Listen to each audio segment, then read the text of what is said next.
Part 1. A man wants to place an order by telephone for some office stationery. First, you have some time to look at questions 1 to 6.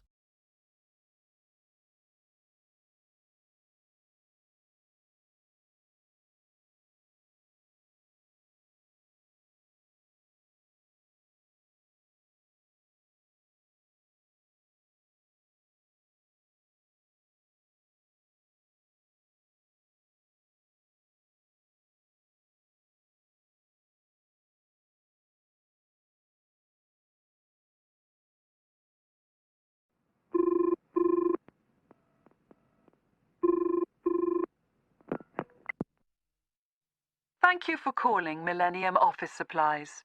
If you would like to place an order, please press 1. Your call has been placed in a queue. A customer service operator will be with you shortly.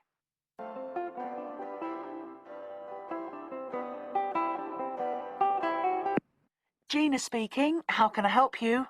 Oh, hello. I'd like to order some stationery, please. And who am I speaking to? John Carter. Right.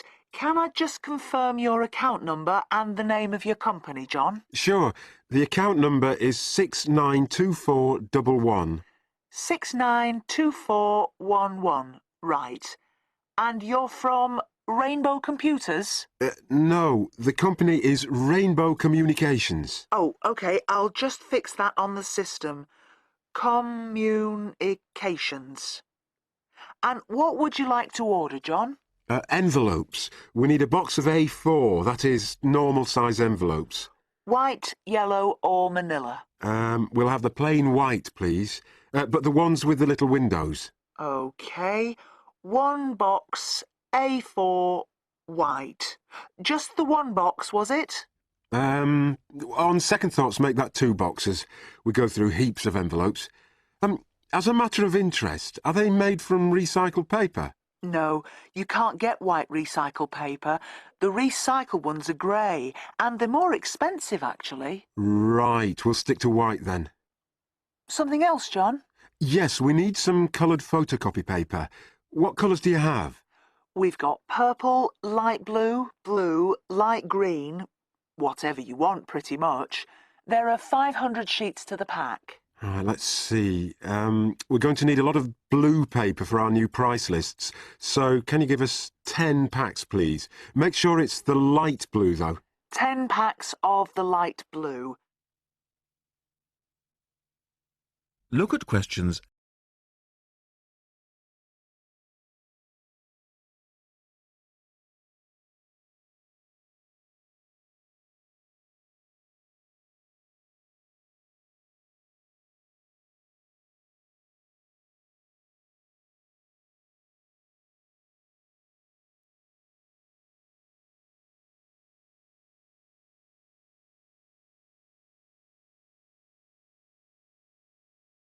Anything else that we can help you with? Let me think. What else do we need? I'm sure there was something else. Pens, paper clips, fax paper, computer supplies, office furniture? Oh yes, we need floppy disks. Do you have those nice coloured ones? Yes, but they're a bit more expensive than the black ones. Oh, that's all right. I'm not paying anyway. Right. Floppy disks. And what about diaries for next year? We've got them in stock already, and it's a good idea to order early. No, I think we're all right for diaries. But something we do need is one of those big wall calendars. You know, one that shows the whole year at a glance. Do you stock those? We certainly do. OK, can you include a wall calendar then, with the other stuff? Just make sure it's got the whole year on the one side. Sure. And do you have a copy of our new catalogue? No, I don't, but could you send one? Yes, I'll pop one in with the order. You'll find it a lot easier to remember what you need if you have our catalogue in front of you next time. Yes, good idea. And when can you deliver this? Should be with you tomorrow morning. Can you make sure that it's not after 11:30 a.m? Because I have to go out at 12. There's only myself here on Fridays. Fine. I'll make a note on the delivery docket that they should deliver before 11:30. Thanks very much. Thanks. That is the end of part 1. You now have half a minute to check your answers.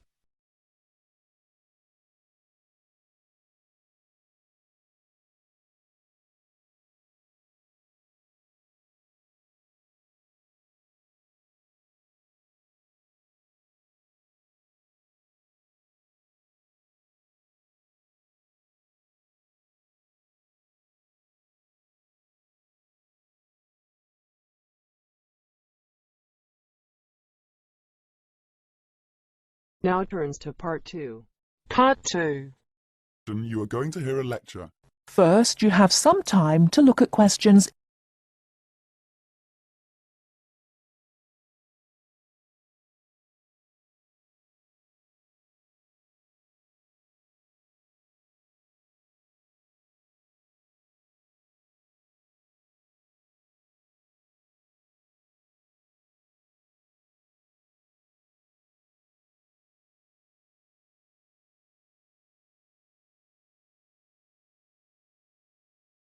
Good afternoon, everybody. It's Ronald Jaff with this week's edition of Movie Talk. First, let's look at the films this week in the theatre. The Kid Rides Again, When You Find Love, and Wronged. The last of the three, Wronged, is definitely the best. In fact, one of the best films in a long time, with Henry Michelson and Joanne Seymour.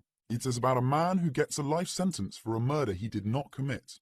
In the style of the films of the 40s and 50s, it is a modern story of a man and his wife, wonderfully played by Joanne Seymour.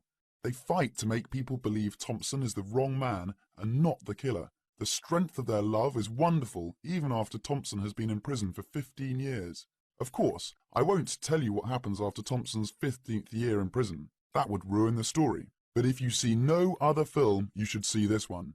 The story may be old, but the acting is great, and it will hold your attention from beginning to end.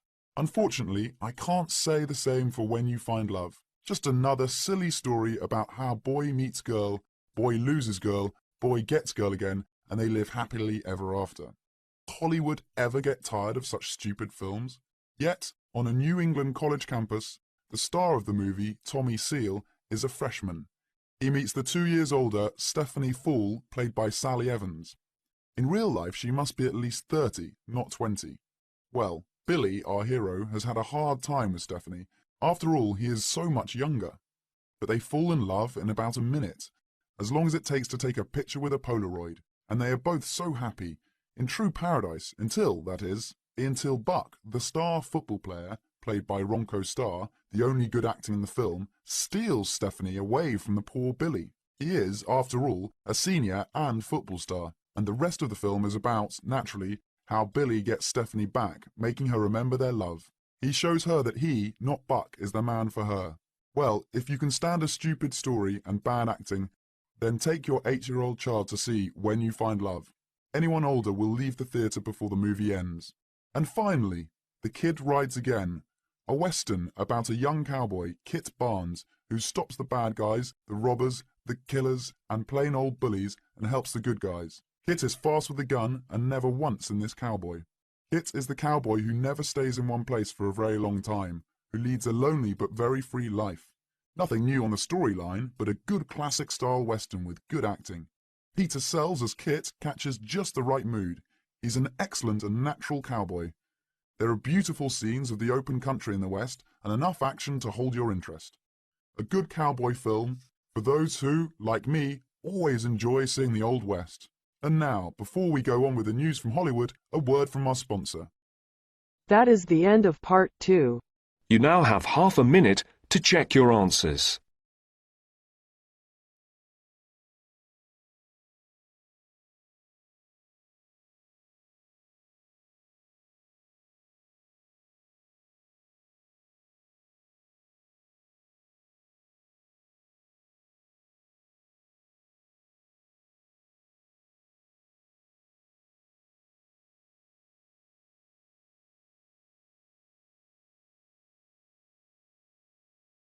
Now turns to part 3. Part 3. You'll hear an interview with a wildlife specialist called Alison Sharp talking about bears. In the first part of the discussion, they are talking about the history of the bear. First, look at questions 21 to 23.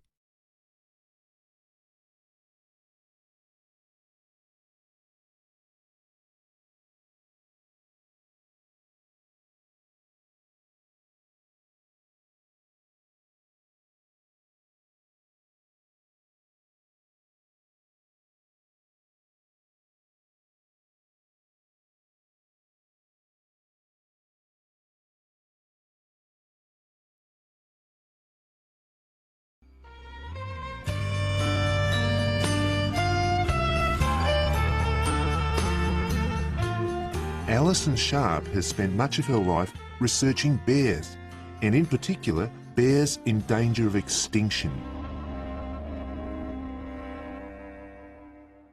She is the author of a recent book on bears, and we welcome her to the studio today. Thank you. Delighted to be here. First of all, can you give us a quick overview of the history of the bear family? Well, the bears we know today actually have as their ancestors bears which have been evolving for some 40 million years. We have fossils of the earliest true bear, and it's important to emphasize this because some creatures are called bears but are not. Such as koalas, for instance. Yes, exactly. Fossils of the true bear show a small dog-size animal with characteristics that show a blending of dog and bear traits. So the general belief is that dogs and bears were of the same family? Yes, that's the theory. And then we see the arrival of the early cave bear. We know from cave drawings that Neanderthal man used to worship this bear, and at the same time fear it. Understandable, perhaps. Yes, but they need not have worried because the cave bear only ate plants. In fact, the cave bear survived 2 ice ages, but then became extinct. In the second part of the interview, Alison talks more about the situation of bears today. Look at questions 24 to 30.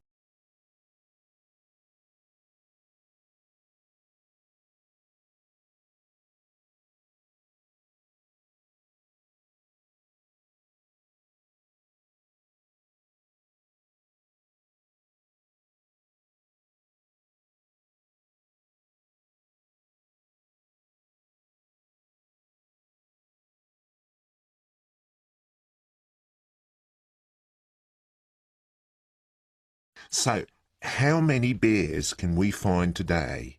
And are any of them in danger of extinction? Well, I'll answer your first question first. There are 8 species of bear in all, among them the American black bear and the brown bear, from which evolved the newest species of bear, the polar bear. So, how old is the polar bear? Oh, he's a relative newcomer, just 20,000 years old. And could you tell us a little about them? Which is the largest bear, for instance? Well, the largest bear existing today is either the polar bear or the brown bear. Right. Don't we know? Well, it depends which criteria you use. The polar bear is the heaviest. The male weighs up to 1,500 pounds, but his narrow body actually makes him look smaller than the much more robust brown bear. So, the brown bear appears the biggest. Yes. And the smallest? Well, the sun bear is the smallest of the 8 species. They only weigh between 60 and 145 pounds. That makes him a comparative junior. Yes. And then next we have the so-called giant panda. But that's a small bear too, comparatively speaking. And are all bears meat eaters? No, not at all. In fact, the giant panda is almost entirely herbivorous, living on a diet of 30 types of bamboo. Oh, yes, of course. Pandas are famous for that. And another interesting bear is the sloth bear, which eats insects, particularly termites. He can turn his mouth into a tube and suck the insects out of their nests. So, going back to my second question, are bears really in danger of extinction? Yes, indeed, they are. The sun bear in particular, as they've been hunted almost out of existence. And the habitat of the panda is also being reduced on a daily basis. Can anything be done to reduce the threat to these endangered species? I know, for instance, that it's very hard to breed bears in captivity. Yes. Well, I think that by raising people's awareness generally, we can reduce conflict between humans and animals, to stop the slaughter in parts of the world where bears are still hunted, supposedly in self-defense or to protect livestock, but often quite unnecessarily. And we can also encourage governments to preserve the natural environment of the bear, rather than allow the areas where they live to be systematically destroyed in the name of progress. Yes, of course. And in addition to these global efforts, all profits from the sale of my book will go toward the United Nations Bear Protection Program. That's wonderful. And with the news coming up, thank you for your time, Alison, and best of luck with the book. Thank you very much. That is the end of part 3. You now have half a minute to check your answers.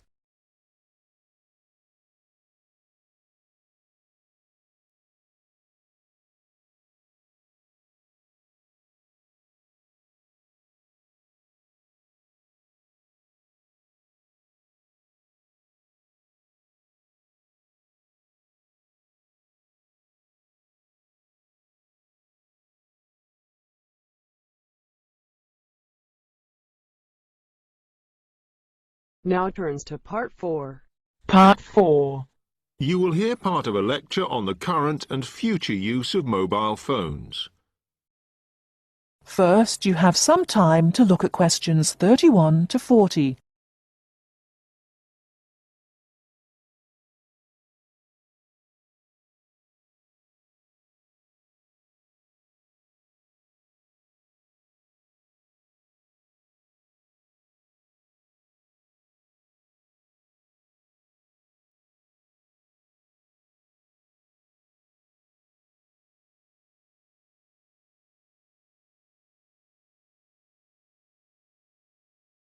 Okay, now today we're looking at changes in communication, and specifically changes that have just happened or are likely to happen in the next few years.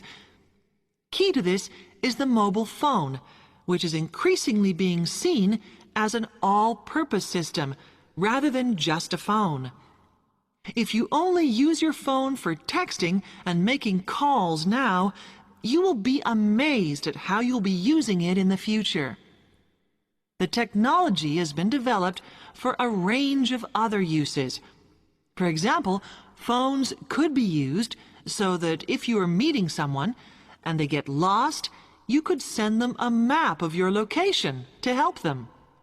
This will save all those complicated explanations over the phone and our poor friends or colleagues trying to drive and find out where they are at the same time. And if you get bored waiting, or if you're traveling, for example, you will soon be able to see TV news on your phone as it is actually being broadcast. This means that you won't have to miss any of your favorites if you were away for a few days. Most people have got used to texting now, and young people send pictures to each other. But what is exciting is the possibility of putting music with them before you send them. And it's not all frivolous. Phones are going to become even more critical in business and education. Some recent developments have a highly practical usage. So, for example, as lecturers, we will be able to send everybody a text to let them know if lectures have been cancelled. And the new phones could have a further use in education, as well as business, as they will enable us to go to any destination, such as when we are doing a field trip, for instance, and from there to send data directly to a computer so that we can access it when we get home. This means we will no longer be limited by what the phone can store. And it's interesting to look at the different ways that men and women use phones now, as that does affect how the technology will develop. Some research has been done on how people use phones, and some of the results are surprising. One of the increasing usages of mobile phones is to get all sorts of data, such as phone numbers, the weather, train times, etc. And while there's been an attempt to set up connections with things that women might be interested in accessing, it is overwhelmingly men who do this. But what about the traditional use of a phone? To speak to people? I suppose we would predict that it is mainly women who use phones as a method of contact for friends and family, but, in fact, the genders exploit this facility equally. I've spoken about the increased business usages that phones will offer, and I suppose we would associate this usage with men. The survey picked up, though, that women are often working from home or catching up with work in the evenings, so they use phones in this way as much as men do. Most of us are aware we can store photos on our phones. It's an ideal method of capturing a moment wherever you are.